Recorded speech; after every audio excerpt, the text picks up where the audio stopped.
ఒకటి 25,00,00,000 అనేది నేను అడగలేదండి. Let's be clear with this. 25,00,00,000 అనేది నేను అడగలేదు. ఆ వాయిస్ నాది కాదు. ఆ 29 సెకండ్స్ వాయిస్ నేను మాట్లాడలేదు. సో, ఆ డివైస్ ఎవరితో మాట్లాడాను, ఏమని మాట్లాడాను అని ఫస్ట్, లాస్ట్ కన్వర్జేషన్ మాకిస్తే మేము దాన్ని డివైస్ చెక్ చేయిస్తాము. నేనైతే ఆ మాటలు మాట్లాడలేదు. అండ్ ఇంకొకటి 5 టైమ్స్ అబార్షన్ అనేది అది మెడికల్ చెక్ జరుగుతుంది. ఎలాగో ఎఫ్ఐఆర్ ఫైల్ అయింది కాబట్టి నన్ను కూడా ఎంక్వైరీకి పిలుస్తారు. సో, అది మెడికల్ చెక్ జరిగిన తర్వాత డాక్టర్సే కంక్లూడ్ చేస్తారు. హ్మ్. యూపీఎస్సీది అది నాది కాదండి. నేను యూపీఎస్సీకి ప్రిపేర్ అవ్వడం నిజమే గానీ, ఆ యూపీఎస్సీది నాది కాదు. జస్ట్ ఒక ఫోటో పెట్టేసి ఇది నేను పంపించాను అంటే కుదరదు.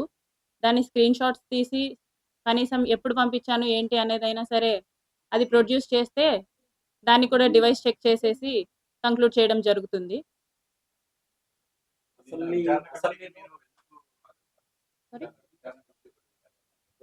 నాకు ఎటువంటి ఇన్ఫర్మేషన్ లేదండి. విచారణ కమిటీకి రమ్మని చెప్పి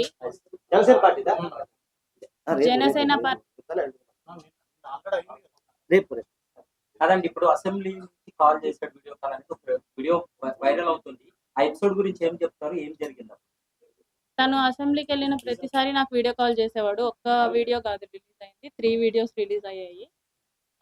సో దాంట్లో మీకు అందరికీ ఒరిజినల్స్ ఉంటాయి కాబట్టి నా డ్రెస్సెస్ కూడా చేంజ్ ఉంటాయి దాంట్లో. సో ప్రతిరోజు చేసేవాడు అసెంబ్లీ నుంచి, వాళ్ళని చూపించడానికి వీళ్ళని చూపించడానికి, లంచ్ది ఇట్లా ఉంటది అది ఇది అనేది. అదండి అసెంబ్లీ గురించి.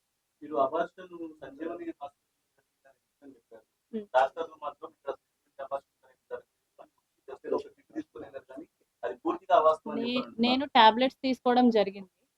సంజీవని హాస్పిటల్ నుంచి నేను టాబ్లెట్స్ తీసుకోవడం జరిగింది విత్ డాక్టర్ కన్సల్టేషన్. డాక్టర్ని కన్సల్ట్ అయ్యి స్కాన్ తీసిన తర్వాతనే నేను టాబ్లెట్స్ తీసుకోవడం జరిగింది సంజీవని హాస్పిటల్ నుంచి. ఆ రిపోర్ట్స్ కూడా నేను సబ్మిట్ చేశాను.